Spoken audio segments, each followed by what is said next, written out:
Thank you so much for having me today. It's been fantastic listening to all of the talk. So just a bit of a disclaimer, I'm not a nurse, I come from a psychology background, but I think I'm absolutely on board with the person-centred model of care and the holistic approach that obviously is the theme of today. So thanks for the fantastic talks this morning, and I think, Ros, this one kind of follows really well on from yours as a sort of person-centred approach, specifically as a sort of example specifically about epilepsy. So just a bit of background, I guess, about the Epilepsy Foundation. So the Epilepsy Foundation's main motto or tenet is that no one with epilepsy should go it alone. So we have a client service team who are made up of nurses and social workers who help people with epilepsy with queries, about anything from sort of medication to use of seizure dogs to how to disclose in the workplace. And then we also have our research and development team, of which I'm a part of, and the education and training team. So the Epilepsy Foundation is based in Melbourne, which is another reason I'm very happy to be here this weekend. I think it's about 10 degrees and raining down there. And we're part of a larger group of epilepsy organisations called Epilepsy Australia, funnily enough. So in fact, the Queensland branch is Epilepsy Queensland. So if you do have any people with, or you're working with people with epilepsy here who would like a sort of a similar service in the client services team, then these are the sort of appropriate numbers. But Epilepsy Queensland has also recently sort of come on board and are licensed to deliver some of the programs that we've been developing. So in particular, we're rolling out our Epilepsy Smart Schools program across Australia, which is aimed at teaching teachers and school nurses and sort of promoting more awareness and understanding of epilepsy. So just a bit of background, and I apologise for those who are very familiar with epilepsy, if this is a bit of sort of a repeat. But epilepsy is, as I'm sure you know, a chronic neurological condition characterised by recurrent and unprovoked seizures. And it's actually the fourth most common neurological condition in Australia. So I guess to give a bit of context, around an estimated 1% of the population has epilepsy, which is about 250,000 Australians. In comparison, multiple sclerosis has a prevalence of about 0.1%, which is just under 25,000. So epilepsy is quite a lot more prevalent, but we tend to hear a little bit less about it. It occurs sort of equally in men and women, but tends to occur a bit more frequently in younger children and older adults, which is, I guess, always a pressing issue with our ageing population because epilepsy is quite comorbid with dementia and is a common sort of occurrence post-stroke. So it's something always to watch out for. And it also has increased occurrence with other sort of cognitive and developmental conditions such as autism and ADHD, and there are increased rates of anxiety and depression in people living with epilepsy.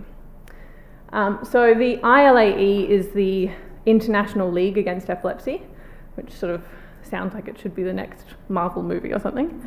But actually they're an international collaboration of clinicians and researchers, and so if you search for the ILAE website, they are constantly updating best practice guidelines and best practice classifications of different seizures and different epilepsy syndromes, and so on and so forth.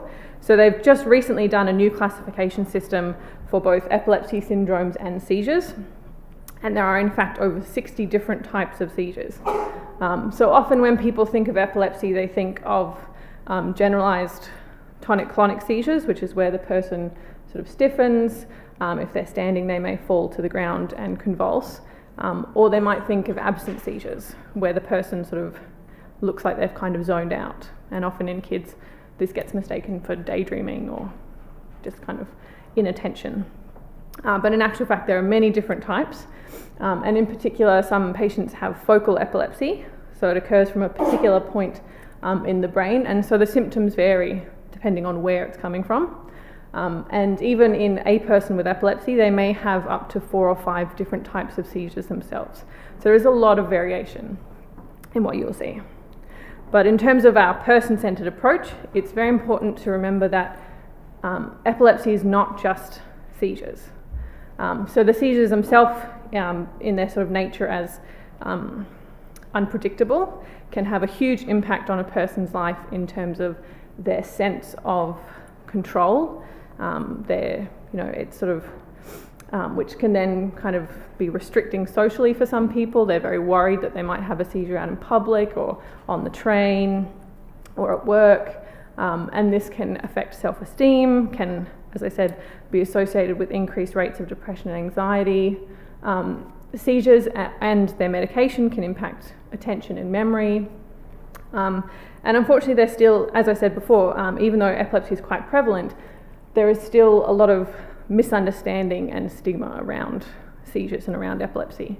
And kind of in line with what Nurse Robbie was saying this morning, I think particularly working with young people with epilepsy, it's important to remember the benefits of social media, but also possible detrimental effects. So even recently, I've seen sometimes people post videos of themselves having a focal seizure to YouTube as a sort of education kind of component, to say not all seizures are convulsive. This is what I look like when I'm having a focal seizure. And I've seen people comment underneath, I know what epilepsy looks like. This is not epilepsy. You don't need medication, you need an exorcism. Or something along those lines. So there is, and I think that really impacts people in terms of, as I said, their confidence or their willingness to disclose at work or to disclose at school, because they're sort of worried about people's reactions, how people are going to react to their seizures. So in terms of management, the Epilepsy Foundation has put together a number of Epilepsy Smart programs. So these are all housed on our Epilepsy Smart website, epilepsysmart.com, it's all pretty straightforward. And we've been developing a number of sector-specific packages. So we've got a disability resources package for disability support workers. As I said, we've been putting together a package for school specifically, as well as an aged care package. And we've just recently developed an Understanding Epilepsy for Nurses package, which will be accredited for CPD as well, and is a bit more targeted towards risk and risk minimisation and understanding epilepsy for nurses. And we've also got a specific online training for the epilepsy management plans. So that's kind of the key. Epilepsy management plans, I guess, are the key element to a lot of these training programs. So understanding epilepsy well enough in order to help the person put together a good epilepsy management plan. So I'm just going to talk a little bit about these now. So the epilepsy management plan is the one in green on the left, and an emergency medication plan is the one in purple on the right. So the epilepsy management plan, and this is something that we really believe that nurses could play a really key role in helping to develop and pull together. So it kind of, it does have to be signed off by the GP or by the specialist, but as we've been talking about today and across the conference, sometimes what is really needed is a bit more of a holistic approach and a bit more time with the person and their family to really kind of dig into this. So some of our client services team and some of our trainers have seen epilepsy management plans come back from GPs and specialists that are quite sort of perfunctory and just sort of list seizures. It just says absence, which isn't particularly helpful, and I'll sort of explain why. So the epilepsy management plan sort of goes through the person's history, their diagnosis, medications, and then it lists the individual seizure types. And it has to be very specific because these aren't for families, these aren't for the doctors, these aren't for the nurses. They're to go to the child's school, so the teacher knows what to do. They're to go to the person's workplace, so the workplace knows what to do. Sort of employees or employers or wherever this person needs assistance. And so if you just write absent seizure, a teacher's not really going to know what that means or what that looks like. And they're not going to know if it's a crisis. Do they need to administer medication? Do they need to call an ambulance? So So it has to be quite specific in detailing not just the type of seizure, but for this particular person, this is what the seizure looks like, and this is at what time point you might need to call an ambulance. Because for a lot of people, particularly with absent seizures or focal seizures, they last maybe 30 seconds, and then the person comes out of it and they're fine. They can carry on working, they can carry on what they were doing. And I've talked to a lot of people with epilepsy who, and understandably, if they're in public, if a stranger sees, if you see someone have a seizure, your immediate reaction is to call 000. But I've talked to a lot of people with epilepsy who have been at school or have been at work and get sent to the hospital when they know that this wasn't a severe seizure. They didn't need to go to hospital for this seizure, but now they've been taken to hospital, have to spend several hours in monitoring. If they're unable to drive, they have to call their family member to leave work and come and pick them up. And then it kind of adds to that sense of loss of control or of loss of autonomy.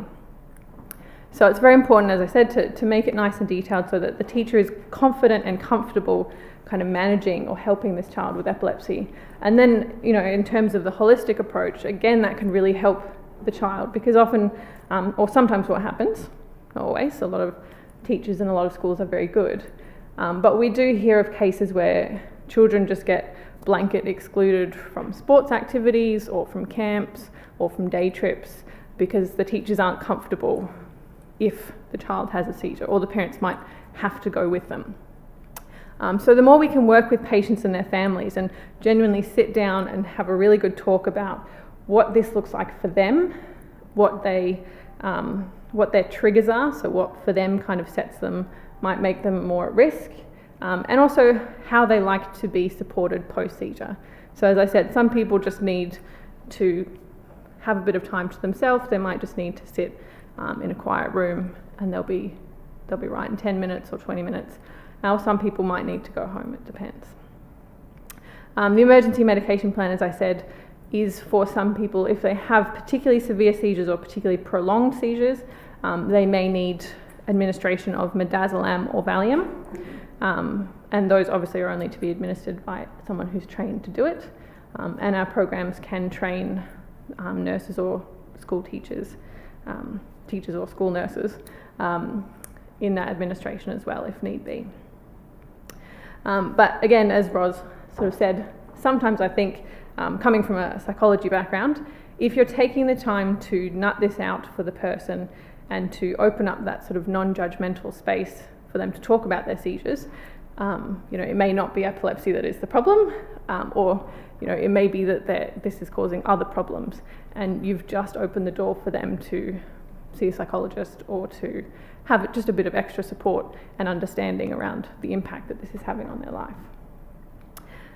So just to kind of wrap up, this is sort of, I guess, what I've been saying throughout, but we really believe that there is a key role. So this is just the front page of the new handbook for the Epilepsy Explained for nurses, and we really do believe that there is a key role here for someone, for a group of clinicians who do have that holistic, person-centered frame of mind, because it is important to have really sort of detailed and thorough management plans, and because they do need to be updated, because obviously a person's epilepsy might change or their medication might change over time.